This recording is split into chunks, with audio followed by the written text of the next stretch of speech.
आपकी बात नहीं सुने थे, काफी दिनों से आपकी बात नहीं सुने थे सर। और बीच में 1-2 दिन मैं भी नहीं आ पाया था और अब प्रयास कर रहा हूँ सर निरंतर की मीटिंग में कंटिन्यू रहूँ, वीडियो में रहूँ, क्योंकि कल रत्नेश जी ने हमको 3 बार फ़ोन किया, सर क्या आप मीटिंग में आइए। द्विवेदी सर याद कर रहे हैं। इसके बाद में चौपाल में भी आइए। तो इस तरीके से अगर हमारे अपलाइन अगर हमको याद कराते हैं, तो हमारा भी फर्ज होता है कि हम भी अपने डाउनलाइन को हम बताएँ सर। निश्चित रूप से हम लोग अपने अपलाइन पे डिपेंड रहते हैं सर। हमको आज दिन तक 2 महीने से कंटिन्यू रत्नेश का फ़ोन नहीं आया मेरे पास कि पांडे जी आप मीटिंग में आइए, क्यों नहीं आते हैं, क्यों नहीं? क्योंकि रत्नेश जी खुद दूसरे-दूसरे मीटिंग में बड़ी मीटिंगों में रहा करते थे।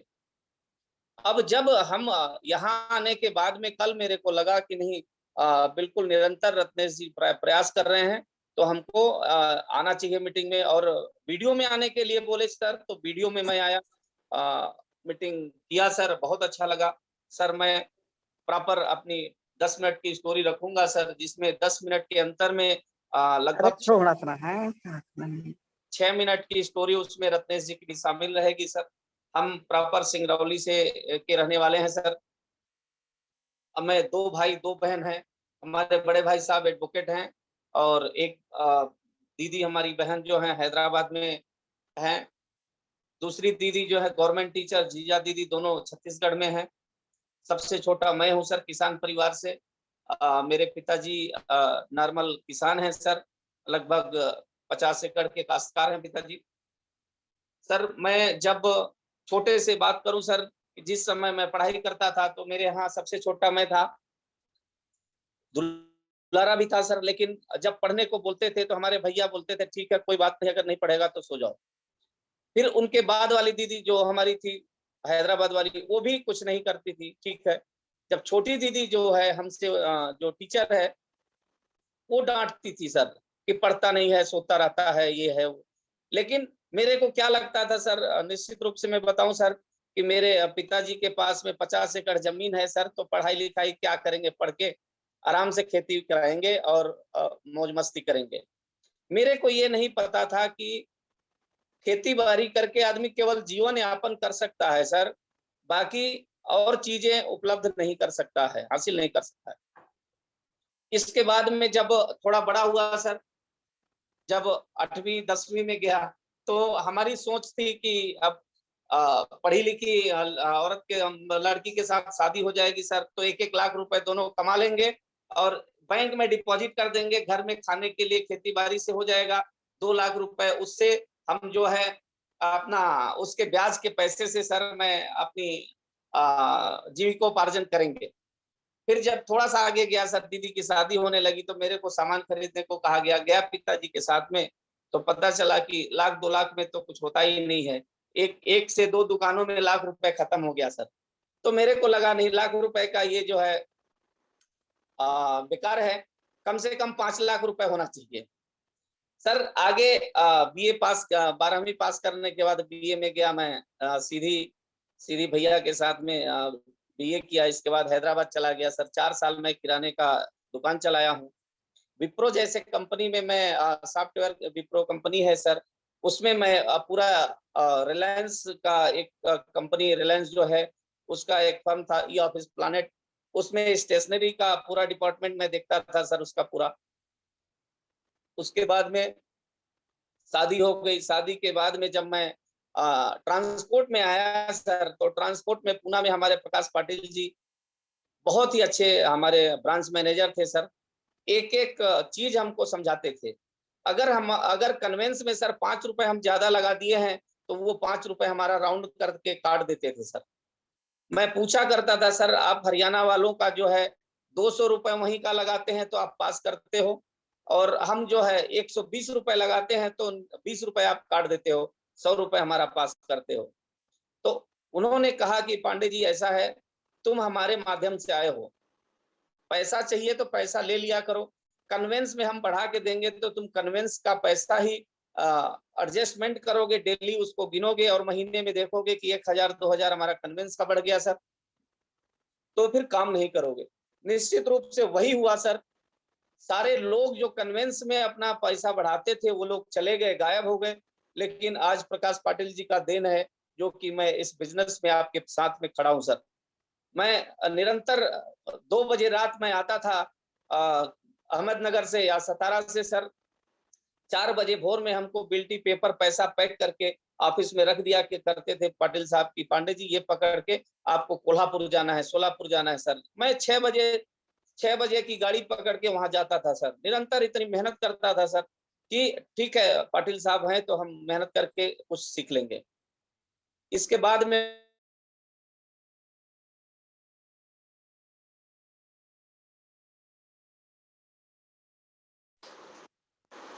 फोन आ जाता है। प्रिज्म सीमेंट सेकेंड यूनिट बन रहा था सर, तो यहाँ का मिला मौका, यहाँ पे आया सर। आने के बाद में मैं प्रयास करता रहा सर कि मेरे को काम मिले, काम मिले। कंपनी का तो काम ही है, लेकिन आपस में हम भी ढूंढा करते थे सर। पैदल जाता था मैं, डेली का 20 किलोमीटर का एवरेज था पैदल का सर। प्रिज्म सीमेंट मोड़ से, राशि मोड़ से अंदर जाते थे गेट पे। गेट से 4 किलोमीटर स्टोर था सर, वहां जाते थे। वहां से कोई गाड़ी आती थी सर, फोन करता था, गेट पे आते थे सर। मतलब कंटिन्यू 20 किलोमीटर का रेशियो था सर। इसके बाद में केजेस सीमेंट आया, फिर उसमें से थोड़ा थोड़ा पैसा बचा करके मैं बाइक लिया सर। बाइक लेने के बाद में एक कंपनी थी, उसमें रत्नेश जी के जीजा जी थे। वो बोले कि नहीं हमारे पास एक लड़का है, आप बुला लीजिए, अपने पास बुलाइए, पैसों की आवश्यकता है उनको। तो मैं ये बोला कि सर मेरे पास जगह नहीं है, मैं बुला तो लूंगा लेकिन मैं पुणे भेज दूंगा, पुणे में उनको काम अच्छा दिला दूंगा। बोले ठीक है आप बुलाइए। रत्नेश जी को वहां से वो बुलाए, बस स्टैंड में भेंट हुआ हम लोगों का। फिर मैं बोला ठीक है आपको कल वहां जाना है, रेवती सीमेंट बन रही थी सर वहां पे। बाइक की चाबी दिया, बिल्टी दिया। इसके बाद रत्नेश जी जा करके वहां पे बिल्टी बनाए, गाड़ी छोड़े। 2 बजे मेरे पास आ गए सर, मैं आ गया हूँ बस स्टैंड में, कहाँ मिलेंगे? मैं बताया कि ठीक है यहाँ पे आ जाओ। घर पे आए। इसके बाद में बिल्टी देखा मैं, तो बिल्टी देखते ही मेरे को लगा कि नहीं ये काम लायक है, हमको यहाँ काम पे रखना चाहिए, पुणे नहीं भेजना है। तो मैं इनको बताया नहीं सर कि कहाँ जाना है कहाँ नहीं। फिर 4 दिन बाद रत्नेश जी ने पूछा कि पांडे जी हमको पुणे सर भेज रहे थे, आप तो कब भेजना है बताइए, तो मैं घर पे बात करके अपना तैयारी कर लूं। फिर मैं बोला नहीं आपको कहीं जाने की जरूरत नहीं है, आपको यहीं रहना है और हमारे साथ काम करना है। सर 3 साल कंटिन्यू हम लोग साथ में रह के, मैं काम करता था, ऑफिस में रहता था, रत्नेश फील्ड का काम देखते थे। और उस समय सर, जिस समय हम लोगों के पास जिस दिन सब्जी लेने के लिए पैसा नहीं हुआ करता था, हम लोग सरस्वती चौराहे पे मोटरसाइकिल पे खड़े रहते थे। रात में 8 बजे वहां खड़े हो जाते थे और 10 बजे का इंतजार करते थे कि घर जाएंगे तो बताएंगे कि मार्केट बंद हो गया था, काम हम लोगों को लग गया था, बाहर गए थे, इसलिए हम लोग नहीं ला पाए सब्जी। मतलब अगर हम लोगों के पास 50 रुपए होता था हमारे पास, तो हम बांट करके रत्नेश को देते थे कि आप थोड़ा और ले जाओ और मैं लेके जाता हूँ। इस तरीके का हम लोग सर व्यापार बिजनेस किए हैं और निरंतर हम लोग जूझते रहे हैं सर। कभी हम लोग डेली कटनी जाया करते थे, ट्रेन से सुबह होती थी तो रेलवे स्टेशन पे मिलते थे। कटनी से आते आते 12-1 बज जाता था कभी। तो वहां से जब आते थे 1 बज जाता था। रत्नेश जी जाते थे वहां कटनी से डेली। कभी कभी आपको रेलवे स्टेशन पे कटनी में फ्लाइंग वाले पकड़ लिए थे। पकड़ने के बाद में आपने बहुत कोशिश किया, नहीं छोड़ा, फिर लास्ट में बैठा लिया। इसके बाद आपने अपने दीदी के ससुर जी को फोन किया, वहां से वो कॉल किए डायरेक्ट उसके पास में कटनी स्टेशन पे, तो आपको छोड़ा। मतलब हम लोग इतना मेहनत किए हैं सर कि उसका कोई जवाब नहीं है। हम जब से रत्नेश जी आए हैं, बाइक उनको दे दिए। बाइक से हमको कोई लेना देना नहीं था, सारा काम मार्केट का वो करते थे और मैं ऑफिस का सर। आज के डेट में फिर 2015 में हम लोगों ने डिसीजन लिया सर कि अब नौकरी नहीं करना है, अब हम लोगों को ट्रांसपोर्ट चलाना है। तो हम लोग 2015 से आपके रीवा में ट्रेलर ट्रांसपोर्ट का हम लोग काम कर रहे हैं सर। ऑल इंडिया का काम करते थे। अभी कोरोना के चलते हम लोग जो है थोड़ा हम लोगों का काम भी थोड़ा सा आगे पीछे हो गया है सर, जिसमें हम लोग व्यवस्थित नहीं हो पा रहे हैं अभी।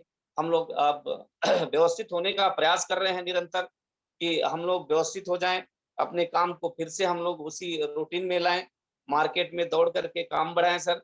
इसी दौरान हम लोगों को 18 महीने पहले ये आरसीएम बिजनेस समझ में आया सर। और जब मैं गांव गया था तो रत्नेश जी की ज्वाइनिंग विकास सुरमलिया जी करा दिए। जब हमारी ज्वाइनिंग होना हुआ तो मेरे को कुछ बताया नहीं। रत्नेश जी ने बोला सर आधार कार्ड दीजिए, हमने दिया सर। इसके बाद में विकास उर्मलिया जी को फोन करके बुलाया, तो मैं विकास उर्मलिया सर को देखा तो मैं बोला बुजुर्ग आदमी को क्यों मेहनत करवा रहे हो, बताना चाहिए, जो होता तो मैं कर देता। मेरे को ये आभास नहीं होता था कि मतलब विकास उर्मलिया जी हमारे इतने करीब हो जाएंगे। तो सर जिस प्रकार से फिर हम लोग ज्वाइन तो हो गए, सामान नहीं लेते थे। इसके बाद में जब धीरे धीरे विकास उर्मलिया सर से हम लोग मुलाकात करते रहे, रोहिणी जी हमारे पास आते रहे सर, तो धीरे धीरे हम लोग सामान लेना शुरू किए। इसके बाद हम लोगों की टेलीफोनिक बात होने लगी विकास उर्मलिया सर से, इसके बाद बीरेन्द्र तिवारी सर से। सर पहली मीटिंग हुई थी होटल में, हमें आज याद है कि विकास उर्मलिया सर नहीं गए थे, रत्नेश जी और माधव जी, बीरेन्द्र तिवारी सर, आप लोगों ने अपना प्लान बनाया कि आज विजय पांडे को पहली बार स्टेज पे शुरुआत में ही भेज देना है।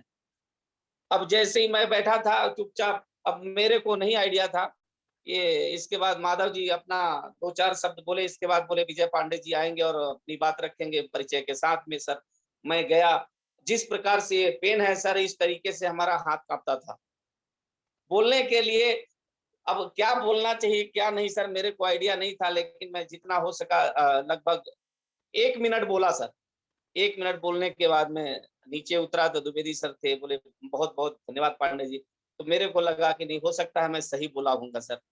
तो इस तरीके से हम लोग सर इस बिजनेस में आए हैं और इस बिजनेस में आने के बाद में इतनी अच्छी सम्मान है सर, सम्मान के साथ में पैसा है, पैसा के साथ में हम लोग को फ्रीडम है सर, आज़ादी है घूमने फिरने का सर। और जिस व्यवसाय में हम लोग हैं आज सर, ऐसा होता है दिन सर कि हम लोगों के पास खाना रखा रहता है लेकिन हम लोग खा नहीं पाते हैं, क्योंकि ऐसे-ऐसे टेंशन हो जाते हैं सर गाड़ी घोड़ा का। कहीं न कहीं हमेशा दिन-रात 24 घंटे हम लोग टेंशनाइज़ रहते हैं। लेकिन जब से इस बिज़नेस में आए हैं, आप लोगों से बात करके हम लोगों को बहुत अच्छा महसूस होता है सर। निरंतर हम लोग प्रयास करते हैं कि इस बिज़नेस में और अच्छे लोगों को लाएँ सर। बहुत-बहुत धन्यवाद सर। छोटी-सी कहानी थी हमारी सर और रत्नेश जी की। बहुत-बहुत धन्यवाद सर। जी सर। जी, बहुत-बहुत धन्यवाद पांडे जी, बहुत-बहुत धन्यवाद, बहुत अच्छा लगा। और कहानी का ये आपके एक छोटा-सा पार्ट था, हमको पता है कि कहानी बहुत लंबी है, तो ऐसे ही कुछ बीच-बीच में छोटे-छोटे पार्ट आप देते रहेंगे तो अच्छा लगेगा। और आज की मीटिंग का समापन करने के बड़े भाई साहब हमारे कहा करते थे सर कि हम लोग रिकॉर्डिंग हो रही है, पांडे जी रिकॉर्डिंग हो रही है। बिल्कुल सर, कोई दिक्कत नहीं है सर। हमारे बड़े भाई साहब कहा करते थे सर अपने दोस्तों से मेरे सामने कि मैं विजय भाई की ऐसी शादी कराऊंगा कि इनको पहले भेज दूंगा सर, इनको पहले भेज दूंगा घूमने के लिए, दोनों लड़के और लड़की घूम के आएंगे, इसके बाद शादी होगी। तो डेली वो कहा करते थे, हमारे बड़े भाई साहब फ्रैंक हैं सर हमारे से। तो मैं बोला भैया अगर उसमें कहीं अगर लड़की मना कर दे तो, बोले फिर शादी कैंसिल, फिर दूसरी। हम कहे अगर लड़का मना कर दे तो, बोले वो भी कैंसिल। हम कहे गुड भैया बहुत अच्छा, फिर कब भेज रहे हैं? तो बोले समय आएगा तो देखेंगे। सर निरंतर बड़े भाई साहब इस तरीके से हमसे बात करते थे। और जब शादी की बात चली, हमारी एक ही जगह शादी की बात चली सर, मैं हैदराबाद में था, सर्विस में था। तो बड़े भाई साहब जो पिताजी बोल दिए तो बोल दिए सर, आज के डेट में ही, आज के डेट में भी उनकी बात को कोई काटता नहीं है। पिताजी शादी एक्सेप्ट कर लिए कि ठीक है शादी होगी, लेकिन अगले साल होगी। तो बड़े भाई साहब जो बोले थे सर, उन्होंने अपना फर्ज अदा किया। हम जब हैदराबाद से घर आए, तो घर आने के बाद हमारे साले साहब श्रवण दुबे जी हमारे पास आ गए, और उस समय शादी नहीं हुई थी हमारी सर।